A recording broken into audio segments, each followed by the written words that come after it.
رب اشرح لي صدري ويسر لي أمري واحلل عقدة من لساني يفقهوا قولي رب زدني علما وارزقني عملا سبحانك لا علم لنا إلا ما علمتنا إنك أنت العليم الحكيم.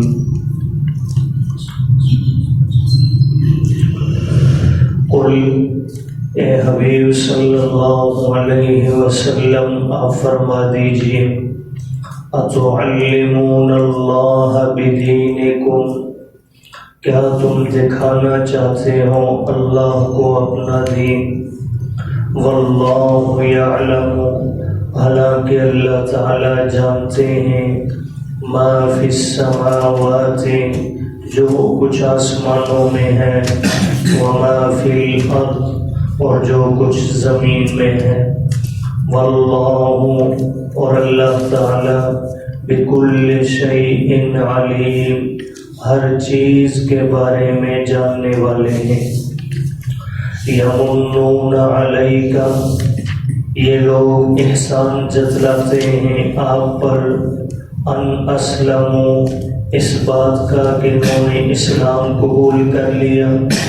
قل، اے حبیب صلی اللہ علیہ وسلم آپ ان سے فرما دیجئے لا تمنوا علی، مت احسان جتلاؤ مجھ پر، اسلامکم، اپنے اسلام قبول کرنے کا، بل اللہ، بلکہ اللہ تعالی نے یمن علیکم، احسان فرمایا تم پر، ان ہداکم للایمان، کہ رہنمائی کی تمہاری ایمان کی طرف، ان کنتم صادقین، اگر ہو تم سچے. ان اللہ، بے شک اللہ تعالی، یعلم، جانتا ہے، غیب السماوات والارض، آسمانوں اور زمین کی پوشیدہ باتوں کو، واللہ، اور اللہ تعالی بصیر بما تعملون، نگہبان ہے تمہارے اعمال کا. سورہ حجرات میں اللہ پاک نے آداب معاشرت بیان فرمائے، اور آخری آیات میں اللہ پاک نے 2 شکوے بیان فرمائے ہیں. کل کی آیات میں آپ سماعت کر چکے ہیں کہ قبیلہ بنو اسد کے کچھ لوگ نبی کریم صلی اللہ علیہ وسلم کے پاس آئے مدینہ کے دیہاتوں سے، اور یہ اس وقت کی بات ہے جب مسلمانوں کو اللہ پاک نے خوب فتح اور غلبہ نصیب فرما دیا تھا، اور اب صرف مال غنیمت کے حصول کے لیے بعض لوگ اپنے آپ کو مسلمان کہلاتے تاکہ ہمیں بھی مال غنیمت میں سے حصہ مل جائے. تو ایسے حالات میں کچھ دیہاتوں کے لوگ آئے اور آ کر عرض کیا اللہ کے رسول ہم ایمان لا چکے. تو اللہ نے بطور شکوہ فرمایا اس موقع پر بھی آپ ان سے فرما دیں کہ تم ایمان نہیں لائے، ابھی تم نے صرف کلمہ پڑھ کر اسلام میں داخلہ لیا ہے، ابھی تمہارے دلوں میں تو ایمان پہنچا ہی نہیں. اور دلوں میں ایمان کب پہنچے گا؟ اگلی آیت میں اللہ نے اس کی بھی وضاحت فرمائی کہ جب حقیقتاً اللہ کی ذات و صفات پر تمہارا ایمان ہوگا، اللہ کے پیغمبر صلی اللہ علیہ وسلم پر ایمان ہوگا، اور کسی بھی ایمانی چیز میں تمہیں شک نہیں رہے گا، اور جب موقع ملے، ضرورت پڑے تو اللہ کی راہ میں مالوں اور جانوں کے ساتھ جہاد بھی کرو گے، تو تب جا کر تمہارے دلوں میں ایمان راسخ ہوگا. اب جب یہ 2 آیات اتری ان کے بارے میں، اور ان لوگوں کو خبر ملی کہ قرآن مجید کی آیات ہمارے بارے میں اتر چکی، ہم نے تو بظاہر جا کر کوشش کی تھی کہ اپنے آپ کو صف اول کا نمازی بنا کر پیش کریں اور حضور ہمارے اوپر اعتماد کر لیں، لیکن اللہ تو جو سب کچھ جاننے والے ہیں، آیات اتار کر ہماری مذمت فرما دی ہے. تو اگلے دن وہ پھر نبی کریم صلی اللہ علیہ وسلم کی خدمت میں آئے اور آ کر قسمیں اٹھا کر تسلی دینے لگے، اے اللہ کے رسول ہم قسم اٹھاتے ہیں ہم سچے مومن ہیں، یہ ہم نے منہ سے صرف بات نہیں کی، ہم ایمان لا چکے ہیں، اور یہ ہم نے مسلمانوں پر گویا وہ یہ تاثر دے رہے تھے کہ مسلمانوں پر اور نبی کریم صلی اللہ علیہ وسلم پر ہم نے بڑا احسان کر دیا ہے، ہم اس لشکر میں شامل ہو گئے۔ تو آج کی آیات میں اللہ رب العزت نے پھر 3 آیات اتار کر ان لوگوں کی جو کمزوری تھی اس کا اللہ نے اظہار فرمایا۔ تو فرمایا قل، اے حبیب صلی اللہ علیہ وسلم آپ ارشاد فرما دیجئے، اتعلمون اللہ بدینکم، کیا تم دکھانا چاہتے ہو اللہ کو اپنے دین کے بارے میں؟ یعنی اللہ کو نہیں پتا کہ تم نے ایمان قبول کیا ہے یا نہیں کیا، اور تم قسمیں اٹھا کر اللہ کو دکھانا چاہتے ہو کہ نہیں اللہ ہم تو مسلمان ہو چکے ہیں، حالانکہ آیات ان کے بارے میں کس نے نازل کی تھی؟ اللہ نے۔ تو اب یہ کس کو دکھانا چاہتے ہیں کہ ہم تو مومن ہیں؟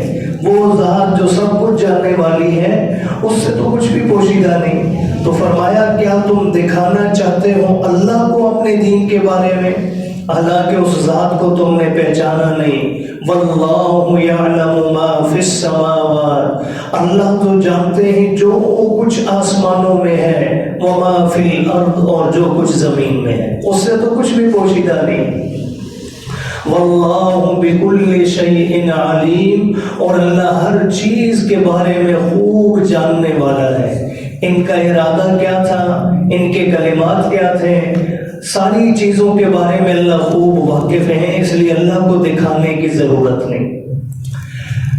اب اگلی آیت کریمہ میں چونکہ بظاہر وہ حضور کے پاس آئے تھے، اب یہ قرآن مجید کا انداز دیکھیں، حالانکہ انہوں نے آ کر قسمیں اٹھائی حضور کے سامنے، تو پہلی آیت میں اللہ نے فرمایا میرے محبوب ان سے کہہ دیں کہ اللہ کو مت دکھاؤ اپنا ایمان، حالانکہ انہوں نے دکھایا کس کو تھا؟ نبی کریم صلی اللہ علیہ وسلم نے۔ تو اللہ یہ سمجھا رہے ہیں کہ میرے حبیب صلی اللہ علیہ وسلم کے ساتھ جو بھی تمہارے معاملات ہیں، اطاعت کرو گے تو وہ بھی مجھ رب کی اطاعت ہے، اور اگر میرے حبیب کے ساتھ کوئی کسی قسم کا معاملہ معاذ اللہ دھوکہ بازی کرنے کی کوشش بھی کرو گے تو وہ بھی یوں سمجھو کہ گویا تم نے کس کو دھوکہ دیا ہے؟ اللہ کی ذات۔ اب اگلی آیت کریمہ میں فرمایا یمنون علیک، اے میرے حبیب صلی اللہ علیہ وسلم یہ لوگ احسان جتلا رہے ہیں آپ کے سامنے، ان اسلموا کہ انہوں نے اسلام قبول کر لیا۔ قل، فرمایا میرے حبیب آپ ان سے فرما دیں لا تمنوا علی اسلامکم، مت احسان جتلاؤ مجھ پر اپنے اسلام کا۔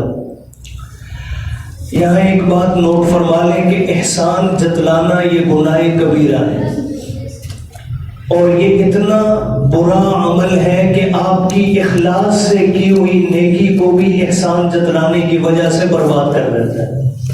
جیسے قرآن مجید ہی میں اللہ پاک نے اہل ایمان کو فرمایا کہ صدقہ کرنے کے بعد جسے کچھ دے دو تو پھر اسے کبھی زندگی میں یہ مت کہو کہ میں نے تو تیرے ساتھ تعاون کیا تھا، تیری بیٹی کی شادی میں نے تجھے اتنا تعاون کیا تھا، مکان تعمیر کرتے ہوئے اتنا خرچ تجھے میں نے دیا تھا، تو تیرے پاس تو ملازمت ہی نہیں تھی، میں نے تیرا وہ راستہ تیرے لیے بنایا اور تجھے ملازمت دلوائی ہے۔ تو فرمایا نیکی کرنے کے بعد احسان مت جتلاؤ، لا تبطلوا صدقاتکم بالمن والاذى، مت باطل کرو اپنے صدقوں کو احسان جتلا کر اور تکلیف پہنچا کر۔ اور ایک حدیث مبارکہ میں آتا ہے ایک دن نبی کریم صلی اللہ علیہ وسلم جو تشریف فرما تھے صحابہ کی مجلس میں، آپ علیہ السلام نے ارشاد فرمایا کہ 3 لوگ ایسے ہیں اللہ جن کو 4 سزائیں دیں گے۔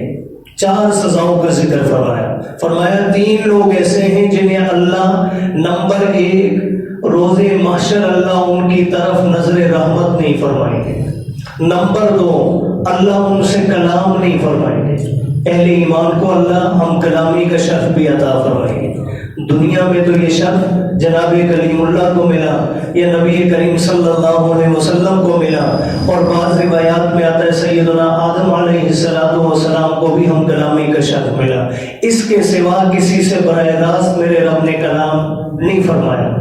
لیکن اگر دنیا سے جب جانے کے بعد ایمان لے کر ہم گئے تو انشاءاللہ اللہ پاک وہاں پر ہر ایمان والے کو اللہ اپنی ہم کلامی کا شرف عطا فرمائے، خود اللہ ہم سے بات فرمائیں گے۔ تو فرمایا ایک سزا یہ ہے اللہ اس سے کلام نہیں فرمائیں گے 3 لوگوں سے۔ نمبر 2 اللہ ان کی طرف نظر رحمت نہیں فرمائیں گے۔ نمبر 3 انہوں نے دنیا میں جو گناہ کیے ہیں اللہ معاف نہیں فرمائیں گے، گناہوں سے پاک نہیں کریں گے۔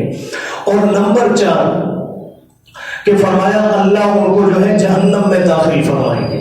اب یہ 3 لوگ کون ہیں؟ راوی فرماتے ہیں نبی کریم صلی اللہ علیہ وسلم نے یہ جملے 3 مرتبہ ارشاد فرمائے، یعنی 3 بار دہرایا۔ اور ایسا آپ علیہ السلام تب فرمایا کرتے تھے جب بہت تاکید کی ضرورت ہوتی، تاکہ بھول نہ جائے کوئی ایک بار میں۔ 3 بار یہ جملے ارشاد فرمائے۔ حضرت ابو ذر فرمانے لگے اللہ کے رسول پھر تو وہ لوگ برباد ہو گئے، ناکام ہو گئے جن میں یہ 3 کام پائے جائیں، یا رسول اللہ وہ ہیں کون؟ تو حضور علیہ السلام نے فرمایا نمبر 1 اپنا پاجامہ ٹخنوں سے نیچے لٹکانے والا، شلوار ٹخنوں سے نیچے۔ ہم سنتے ہیں جب تھوڑی دیر کے لیے ہمیں جھٹکا لگتا ہے، لیکن بعد میں ہم زندگی میں بھول جاتے ہیں کہ حضور علیہ السلام کا کوئی ارشاد مبارک اس بارے میں بھی ہے۔ نماز میں تو چلے قدرے آ کر ہم اہتمام کر لیتے ہیں، کہہ دیا جائے شلوار اوپر کر لیں تو اٹھا لیتے ہیں، لیکن عام زندگی میں ہم اس کا اہتمام نہیں کرتے، اور ہم سمجھتے ہیں کہ شاید شلوار سے نیچے ہو گئے، ٹخنے ڈھانپے ہوئے ہوں گے تو شاید یہ عزت کا سبب ہے۔ اللہ کے حضور علیہ السلام کی شلوار مبارک کہاں ہوتی تھی؟ نصف ساق پہ، یہ اس جگہ پہ، اتنے بھی نہیں۔ حالانکہ چاہے جائز درجہ یہ ہے کہ آپ کا ٹخنا ننگا ہو، اس سے اوپر آپ رکھ سکتے ہیں، لیکن سنت جو ہے شلوار پہننے کے حق میں وہ نصف ساق پہ، آدھی پنڈلی پہ آپ آ کر شلوار رکھیں۔ حضور علیہ السلام کا معمول مبارک یہ ہے۔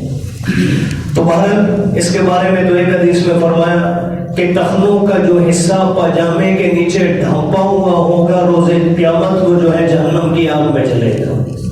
اب اتنی سخت وعیدیں، لیکن اس کے باوجود ہم اہتمام نہیں کرتے۔ اپنی بھی عادت بنائیں، آئندہ جب کپڑا سلوائیں تو پہلے سے ہی، تاکہ اسے فولڈ کرنے کی بھی ضرورت نہ پڑے، اس ناپ کے ساتھ سلائیں کہ آپ کے ٹخنے ہمیشہ ننگے رہیں، اور بچوں کی بھی عادت بنوائیں۔